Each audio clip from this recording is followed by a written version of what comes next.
¿Qué pasa en su corazón cuando de pronto las cosas que tanto amaba le son arrebatadas de sus manos? ¿Se puede seguir adorando a Dios cuando la vida parece desmoronarse por completo y no hay esperanza a la vista? Bienvenido a Sabiduría para el Corazón con el pastor Stephen Davey. Hoy seguimos estudiando el libro de Job en la serie Cuando tu mundo se derrumba. En medio de una pérdida total y devastadora, Job nos sorprende con su respuesta. En lugar de rendirse a la desesperación, su corazón elige adorar a Dios. Abra su Biblia conmigo y aprendamos juntos lecciones invaluables en este mensaje titulado Cuando no hay esperanza a la vista. El 1 de noviembre de 1755, un terremoto sacudió la ciudad de Lisboa, en Portugal. Se considera que este ha sido el desastre natural de más amplio alcance en la historia moderna. La única excepción podría ser el tsunami de 2004, que arrasó con los pueblos costeros del sureste de Asia, pasando por Tailandia e incluso India. Otros desastres naturales pueden haber sido peores que el de Lisboa, pero ninguno de ellos fue tan comentado ni tuvo tantas ramificaciones profundas como este. Irónicamente, el terremoto ocurrió en el feriado del Día de Todos los Santos, cuando todas las iglesias estaban colmadas de feligreses. Podríamos pensar que aquellos que estaban en las iglesias se salvaron por el hecho de estar allí. De hecho, cuando la gente sintió las primeras sacudidas, muchos corrieron a refugiarse en las grandes catedrales, uniéndose a miles de otros quienes estaban participando en la misa. Testigos oculares dijeron que las multitudes tenían el terror de la muerte en sus rostros. Y cuando la segunda serie de sismos empezó, tanto los sacerdotes como los feligreses empezaron a gritar, rogando a Dios por misericordia. Cuando todo terminó, casi cada una de las iglesias en Lisboa había sido reducida a escombros. Las personas que estaban dentro de ellas habían muerto aplastadas. Se provocaron incendios inmediatamente en diferentes puntos de la ciudad. Al pánico de todo lo sucedido lo acompañó un tsunami que destruyó una enorme cantidad de embarcaciones y ahogó a cientos de personas. Miles de personas murieron aquel día. Y aparentemente no hubo distinción entre el religioso y el rebelde, el culto y el analfabeto, el rico y el pobre. Cuando todo hubo terminado, el 75% de la ciudad había sido reducida a escombros. A través de toda Europa, distintas opiniones aparecieron tratando de explicar el hecho. Algunos creían que el terremoto era un juicio de parte de Dios.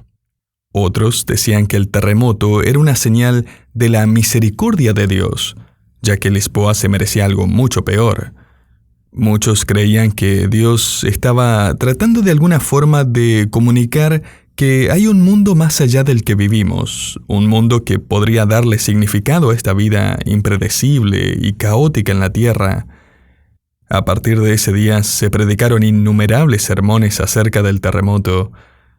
Algunos historiadores incluso han dicho que la Revolución Francesa y el gran avivamiento con los Wesleys en Inglaterra fueron resultados de esta catástrofe en Portugal. En nuestro próximo estudio me gustaría responder específicamente a algunas preguntas comunes, como ¿qué rol cumple Dios en los desastres naturales como los terremotos, inundaciones, huracanes? O sea, ¿los permite Dios? ¿Los produce? ¿Está tratando de decirnos algo o no?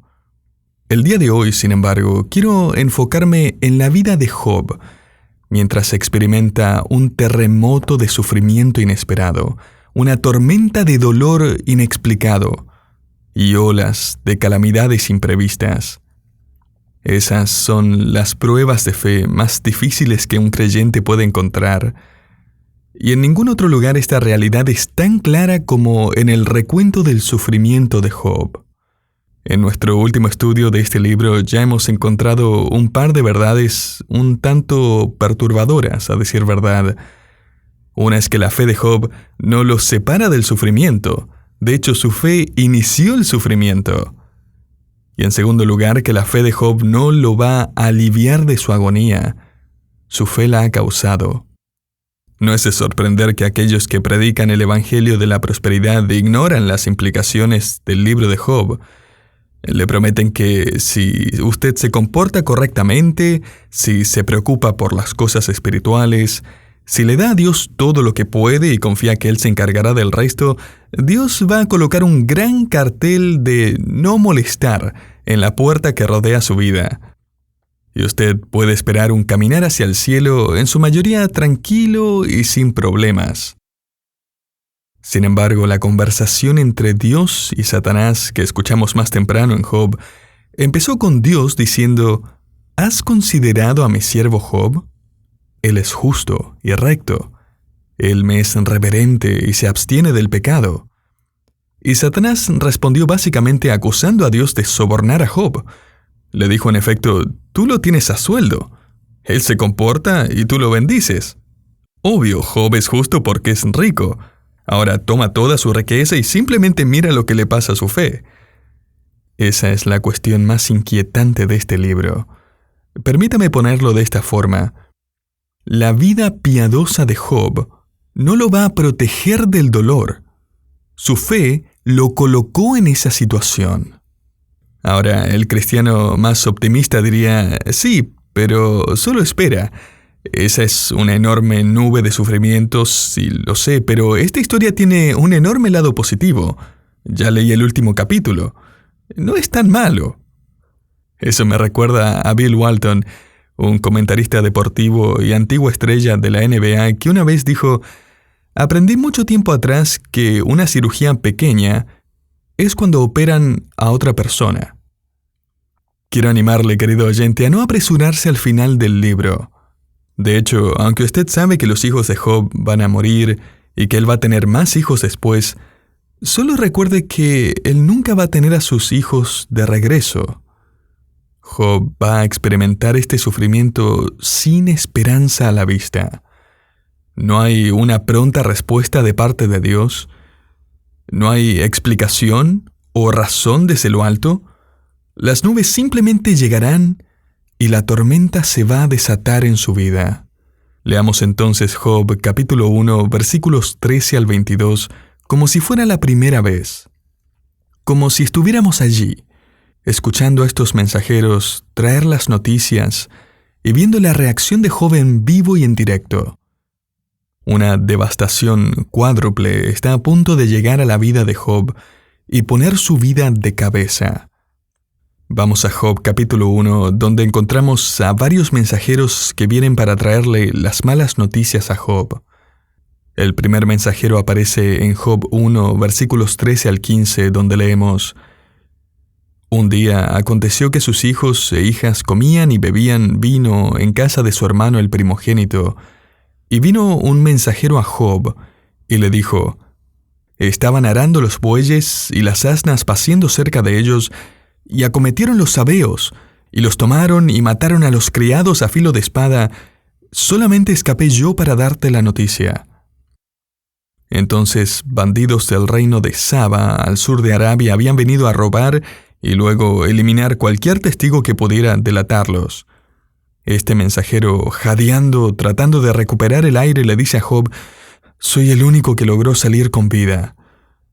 Pero aún antes de que Job tenga la oportunidad de oír la última frase, Job 1:16 nos informa que aún estaba hablando cuando vino otro mensajero que dijo: fuego de Dios cayó del cielo, que quemó las ovejas y a los pastores y los consumió. Solamente escapé yo para darte la noticia. Quizá esta fue una tormenta eléctrica que pasó por la región y arrasó con la propiedad de Job. Debe haber sido una tormenta sobrecogedora, dado el hecho de que Job tenía 7,000 ovejas y las consumió todas. La devastación debe haber sido impresionante. Y note que el mensajero dice que el fuego vino de Dios. En otras palabras, vino de arriba, de donde Dios reina. Y me imagino que esto habría aumentado el golpe emocional de recibir la noticia. Note también que la primera tragedia fue de manos de unos bandidos, pero la segunda de mano de Dios. Mientras Job aún está temblando con las noticias del segundo mensajero, Job 1:17 dice: «Todavía estaba éste hablando, y vino otro que dijo: Los caldeos hicieron 3 escuadrones y arremetieron contra los camellos, y se los llevaron, y mataron a los criados a filo de espada, y solamente escapé yo para darte la noticia». Aquí viene aún otra noticia más, la tercera, contando acerca de una pérdida material enorme y una cruel masacre. Job, los caldeos, feroces guerreros del norte de Mesopotamia, han arrasado con todo, han robado 3,000 camellos y han asesinado a todo el que se interpusiera en su paso. Solo logré escapar yo para contarte lo que pasó. La mente de Job empieza a girar mientras considera la increíble pérdida que acaba de experimentar en su negocio, en sus posesiones, su mano de obra. Considera por una fracción de segundo la enorme cantidad de tumbas que habrán diseminadas por sus tierras, las viudas, los huérfanos de sus sirvientes. Un autor escribió: quizás Job pensó en ese momento, por lo menos me quedan mis hijos. Interrumpiendo los pensamientos de Job, otro mensajero aparece tratando de contener sus lágrimas en Job 1:18 al 19. Entre tanto que éste hablaba, vino otro que dijo: Tus hijos y tus hijas estaban comiendo y bebiendo vino en casa de su hermano el primogénito, y un gran viento vino del lado del desierto y azotó las 4 esquinas de la casa, la cual cayó sobre los jóvenes y murieron, y solamente escapé yo para darte la noticia. Vino tan inesperadamente. El ruido era ensordecedor. No hubo tiempo de correr o esconderse. Pareció como si la casa de tu hijo mayor, donde todos tus hijos estaban reunidos, era el blanco. La casa explotó y todos tus hijos están muertos. Era como si todas las fuerzas del cielo y la tierra conspiraran en contra de Job y su familia. Su vida nunca será la misma. ¿Y sabe qué? Ninguna voz habla desde el cielo. Ninguna respuesta llega de algún mensajero angelical diciendo: «Anímate, Job, Satanás está probando tu fe en Dios. Y a todo esto, Dios cree que vas a pasar la prueba». No, los cielos están en silencio. En la contratapa de uno de mis libros acerca de Job hay una pintura clásica de esta escena. 4 mensajeros están parados a la entrada de la casa de Job. Uno de ellos está apuntando a la distancia donde hay árboles doblados por un fuerte viento. Job está tirado en el suelo, con sus brazos y manos cubriendo su cabeza en señal de angustia. No hay esperanza a la vista en medio de esta nube de sufrimiento. Quizás usted ha experimentado este tipo de sufrimiento. Esta es parecida a la situación de una mujer de la cual leí hace unas semanas atrás. Su pastor escribió que recientemente había atravesado por un divorcio agonizante. Su esposo la había dejado por una mujer más joven que había conocido en el trabajo. Ellos tenían 2 hijos pequeños. Ahora ella tenía que criarlos por sí sola. Para cuando la corte anunció que la pensión alimenticia que recibiría era realmente pequeña, le diagnosticaron cáncer de mamas. Ahora ella estaba mudándose a la casa de sus ancianos padres, una pequeña casa de 2 habitaciones, con un sueldo muy limitado y mala salud. Ella era una mujer fiel. Ella amaba a Dios. Tenía un buen caminar con Él, y sin embargo no había ninguna esperanza a la vista en medio de esta nube de sufrimiento. En aquel momento había una tremenda escena tomando lugar en el cielo. Satanás y sus demonios están mirando, aguantando la respiración, estirando sus cuellos, están volando alrededor de este hombre de Dios para oír el primer susurro de un insulto hacia Dios, solo para escuchar una palabra de blasfemia de parte de Job, solo una.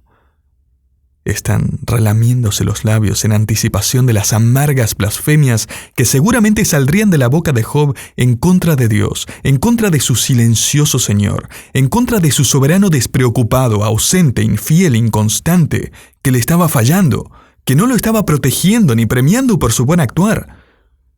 El diablo y sus demonios no pueden esperar a correr hacia el cielo después de escuchar las blasfemias de Job. Pero luego en Job 1:20 leemos: Entonces Job se levantó. Y a todo esto no sabemos cuánto tiempo pasó entre los versículos 19 y 20. Podrían haber sido un par de minutos, pero lo dudo. Quizás fueron horas después de que sus mensajeros se hubieran ido, o más probablemente cuando varios se juntaron a su alrededor llorando y lamentando las increíbles calamidades que acababa de sufrir este hombre y su esposa. 5 verbos aparecen sucesivamente en el próximo versículo, indicando que las únicas blasfemias en ese momento saldrían de la boca de Satanás y sus demonios. Ellos habrían fallado en su misión, porque el texto dice en Job 1:20, entonces Job se levantó. En otras palabras, Job finalmente logró levantarse del suelo. Seguimos leyendo que rasgó su manto. La palabra para manto indica que esta era una prenda de vestir externa, la cual Job rasgó parcialmente desde su cuello. Era una acción común cuando alguien estaba en duelo. Un manto rasgado buscaba ilustrar un corazón rasgado, quebrantado, roto. Se nos dice en la frase siguiente en Job 1:20 que él también rasuró su cabeza, y esa también era una forma común de expresar que alguien había perdido su dignidad, su gloria. Expresaba que él estaba totalmente humillado por las circunstancias, el duelo, el dolor que lo abrumaba. Ahora es el tiempo de alzar el puño hacia el cielo y profanar el nombre de Dios. Es lo que Satanás habría pensado. ¿Cómo debe haber instado Satanás a Job a hacerlo? ¿Cómo deben haber ansiado los demonios escuchar el nombre de Dios ultrajado y el carácter de Dios cuestionado? Quizás dijeron: no hay esperanza a la vista, Job. Maldícelo ahora, ahora. Pero al final del versículo leemos: y se postró en tierra y adoró. O sea, Job se inclinó sobre el suelo, rostro a tierra, como lo indica la palabra hebrea, y empezó a adorar a Dios. Escuche, esto es lo maravillosamente sorprendente acerca de esta escena. No es tanto lo que sufrió Job, sino es que Job no hizo nada para merecerlo. Aún más, Satanás está detrás de esto y Dios lo está permitiendo sin darle una explicación a Job. Y hay algo en nosotros que provoca que nos aferremos a los dolores y a los sufrimientos que llegan injustamente. No era justo, no era razonable. Y queremos una explicación. Tenemos derechos, merecemos una respuesta. Mire, Job no recibió ninguna. Y la reacción de Job revela profundas lecciones acerca de lo que nosotros también deberíamos hacer cuando sufrimos injusticias, pérdidas inesperadas y experiencias desgarradoras. En Job 1:21 se nos dan varias lecciones de este adorador sufriente, y la primera es que las pérdidas inesperadas reenfocan nuestra atención en las cosas que realmente importan. Note la primera frase en Job 1:21, y dijo: desnudo salí del vientre de mi madre, y desnudo volveré allá. No podría ser más claro y gráfico que esto. Nacimos sin nada en nuestros pequeños puños apretados, y cuando morimos, nuestras manos tampoco pueden aferrarse a nada que hayamos conseguido. Las tragedias de la vida logran que separemos lo insignificante de lo importante en la vida, cosas que tendemos a revertir en orden de importancia cuando todo está yendo bien. Después de lo que sucedió con el devastador huracán Katrina, el escritor Max Lucado dijo, con un pequeño tono de sarcasmo: ninguno lamentó la pérdida de su televisión o su camioneta. Nadie salió corriendo por las calles gritando: no puedo encontrar mi taladro eléctrico. Si alguien se lamentó por algo, fue por la pérdida de vidas. Si alguien se regocijaba era por haber encontrado personas con vida. Los huracanes logran quitar de nuestras manos lo que realmente no importa.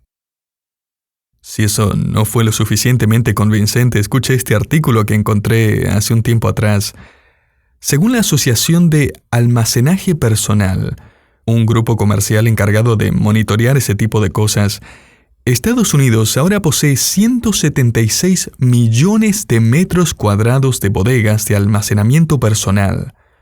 Todo ese espacio está contenido en aproximadamente 40.000 instalaciones que son operadas por más de 2.000 empresarios. Según una encuesta reciente, los dueños de una de cada 11 casas también paga por un espacio en alguna bodega de almacenamiento para sus posesiones. Eso representa un aumento del 75% desde 1995. La mayoría de los operadores de estas bodegas de almacenamiento reportan tener un 90% de su espacio ocupado. Y sin embargo, increíblemente, mientras la cantidad de espacio requerido en bodegas aumenta, el tamaño promedio de las casas también. De hecho, la Asociación Nacional de Constructoras de Viviendas reporta que el tamaño promedio de las casas en Estados Unidos creció de 148 metros cuadrados en 1973 a 222 metros cuadrados en el 2004, y el número sigue creciendo. Así que analicemos lo que pasó. Las casas crecieron, la cantidad de personas por familia se redujo, y aún así necesitamos 176 millones de metros cuadrados más para guardar cosas. Cuando las catástrofes golpean nuestra vida, recordamos que quizás estamos gastando nuestras vidas acumulando cosas que no podemos llevar con nosotros. Desnudos llegamos a este mundo y desnudos nos vamos a ir también. La segunda lección que aprendemos de este adorador sufriente es similar a la primera, y es que los sufrimientos que no anticipamos nos recuerdan que todo lo que tenemos en esta vida es prestado. En Job 1:21, Job dijo: Jehová dio y Jehová quitó. Con profunda fe en el carácter de Dios, Job reconoce el derecho que Dios tiene sobre todas las cosas: sus posesiones, su salud, sus hijos, negocio, empleados, futuro. Job dice básicamente, mientras se encuentra tirado en el suelo: el Señor me dio todo lo que tenía y el Señor me lo ha quitado ahora. Y después de esa frase podríamos esperar que Job dijera: ¿y quién se cree que es para hacer eso? Pero por el contrario, Job bendice a Dios y nos da una tercera lección, y es que el dolor sin explicación purifica nuestra confianza en Dios, quien está más allá de nuestro entendimiento. En la última frase de Job 1:21, Job dice: sea el nombre de Jehová bendito. Es interesante que 3 veces en este discurso Job usa el nombre Jehová, el nombre personal de Dios. Lo que más le importaba a Job en su momento de mayor tristeza era su relación personal con su Rey soberano. Mire, Dios no tenía ninguna obligación de contarle a Job lo que él tenía en mente. El barro no tiene derecho de juzgar al alfarero, como Pablo escribió en Romanos 9:21. La gran lección que aprendemos al observar a Job postrado sobre su rostro aquí es que no es necesario que sepamos los propósitos de Dios antes de inclinarnos ante su autoridad. No es necesario que sepamos los planes de Dios antes de inclinarnos ante su presencia. De hecho, es el dolor inexplicado que purifica nuestra confianza en Dios. Cuando no hay respuestas aquí en la tierra, cuando todo parece tan injusto, cuando la vida nos da un golpe tras otro, un mensajero tras otro, cuando hay solo nubes y ninguna esperanza a la vista, allí es cuando debemos adorar a Dios con fe. Esto es cuando le adoramos en base a sus promesas y no sus explicaciones. No es de sorprenderse que este capítulo termina en Job 1:22 con las palabras: en todo esto no pecó Job, ni atribuyó a Dios despropósito alguno. Ahora, ¿por qué se nos dice todo esto? Porque culpar a Dios es lo que cualquier otra persona haría naturalmente. Porque la mayoría diría, Dios, tú podrías haber impedido todo esto. Dios, ¿dónde estabas cuando todo esto estaba sucediendo? Pero Job no empezó a culpar a Dios. Él rehusó plantar semillas de amargura, que siempre forman profundas raíces en nuestro corazón, nublan nuestra perspectiva, ahogan nuestra adoración y marchitan nuestra alma. Me encontré con un poema un par de semanas atrás. Lo leí hace poco en un funeral de una pequeña de solo 4 años. En un momento donde muchos culparían a Dios, o al menos lo cuestionarían, el testimonio de esta familia era como el testimonio de Job. Ellos no culparon a Dios. Termino con la letra de este poema, que espero que sea de ánimo para su vida, especialmente cuando no hay esperanza a la vista. Dice así: podré sentir que los caminos de mi Padre no tienen sentido. Mi corazón podrá dolerse, pero en mi alma sé que Él error no ha cometido. Mis planes tan queridos podrán derrumbarse, mis esperanzas podrán disiparse, pero aún confiaré que mi Señor, pues conoce el camino, Él ha de guiarme. Aunque la noche sea oscura y pareciera que el día nunca llegase, pondré mi fe y mi todo en Él, porque Él nunca podrá equivocarse. Hay tanto que yo no puedo ver, mi vista muy nublada está, pero venga lo que venga, simplemente voy a confiar y a Él mis cargas entregar. Porque en algún momento la niebla se va a disipar y todo Él lo ha de aclarar. A través del camino, aunque oscuro para mí, Él no se ha equivocado, siquiera una sola vez.